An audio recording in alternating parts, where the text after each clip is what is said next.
Be better कि आप subscribe कर लें, तो उसका बेल आइकन प्रेस कर लें, ताकि कोई भी अगर इम्पोर्टेंट अपडेट होती है तो वो आपको उसका ऑटोमेटिकली नोटिफिकेशन आ जाए।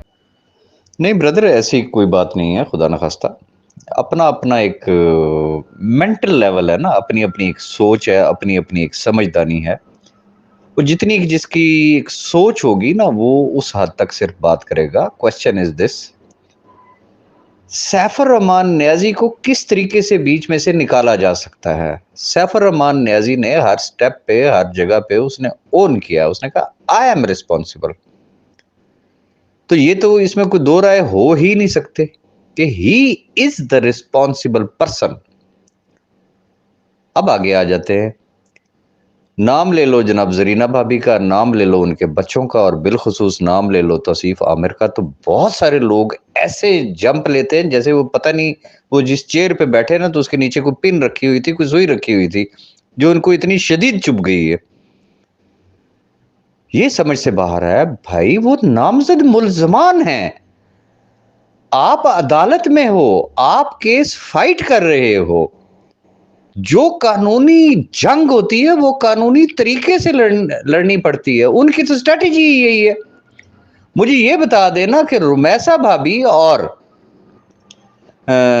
तौसीफ आमिर की बाइज्जत बरी करने की दरखास्तें कब की पेंडिंग में पड़ी हुई हैं? एवं पड़ी हुई हैं, वो बगैर किसी प्लानिंग के पड़ी हुई हैं, किसी को पता नहीं है। चले मैं कहता हूं जी, तौसीफ आमिर बड़े वो जिसे कहते हैं ना, वो हाजी नमाजी, वो नेक, वो बहुत ईमानदार आदमी होंगे। सेम जरीना भाभी, उनके बच्चे वो बिल्कुल मासूम हैं, उनका किसी किस्म का कोई कसूर नहीं है। कसूरवार सिर्फ सैफुर रहमान खान नियाजी। अब मैं आ जाता हूं जरा रुमैसा भाभी पे, जिसकी वजह से सबको बड़ी शदीद तरीन तकलीफ होती है ना। उनके हार, उनकी लग्जरियस लाइफ, उनका पता नहीं क्या कुछ, सुबह दोपहर शाम रात वही रुमैसा भाभी ही डिस्कस होती है ना। क्या उसको भी पतली गली से आप रास्ता दे रहे हैं? इन अकल के अंधों को काश कि ये पॉइंट समझ में आ जाए कि राजा रियाज तो सबकी बात कर रहा है, किसी एक की बात कर ही नहीं रहा है, लेकिन उनकी अकल उस तरफ जाए तो तब है ना, उनकी सोच उस तरफ जाए तो तब भी है ना। उनकी सुई जहां एक डायरेक्शन में उनको घुमा दिया गया है, और अल्लाह माफी दे, वो कहते हैं ना पैसा फेंक तमाशा देख।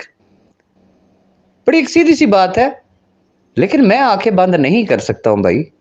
ये लाखों लोग जो है, मैंने पता नहीं इनके साथ क्या कुछ कहा हुआ है, मैंने इनके साथ एक जुबान की हुई है, और मैंने अल्लाह के साथ एक वादा किया हुआ था कि भाई अगर सैफुर रहमान इन सब के साथ सिंसियर है तो ऑब्वियसली मैं उसके साथ हूं, मैं आज भी उसके साथ हूं।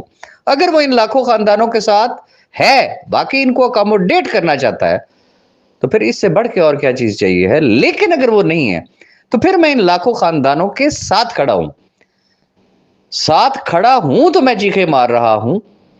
लेकिन ये जो डिफेंडर हैं, जो उनके प्रोटेक्टर हैं, जो उनके पपेट है, जो उनके साथ कंधे से कंधा मिला के चल रहे हैं पतली गली से निकलने वालों के, मैं उनको थोड़ा सा एहसास दिलाना चाहता हूं कि काश कि उनको एहसास हो जाए।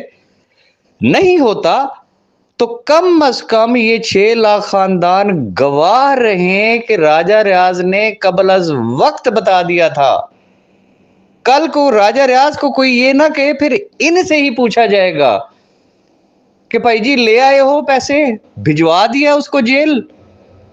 क्योंकि उनका तो टारगेट ही सिर्फ उन्होंने एक रखा है कि जी सैफुर रहमान नियाजी को बस हमने जेल भिजवाना है। अंधे को भी समझ में आती है कि उनको पैसों की जरूरत नहीं है, उनके घर पूरे कर दिए गए हैं। जेल जाके कोई बंदा पैसे दे सकता है? देता है, पहले भी तो वो जेल में रहा है ना, ले लिए पैसे सबने। तो कॉमन सेंस की बात है, उनका एजेंडा ही कुछ और है भाई। उनका टारगेट सिर्फ ये है कि सैफुर रहमान नियाजी को किसी तरीके से जेल भिजवा दिया जाए, और जो माल मलबा, जो जो कुछ किसी के पास पड़ा हुआ है, किसी के पास करोड़ों है, किसी के पास अरबों है, वो खाए पिए डकार मारे, अल्लाह अल्लाह खैर सलाह। बड़ी सीधी सी बात है।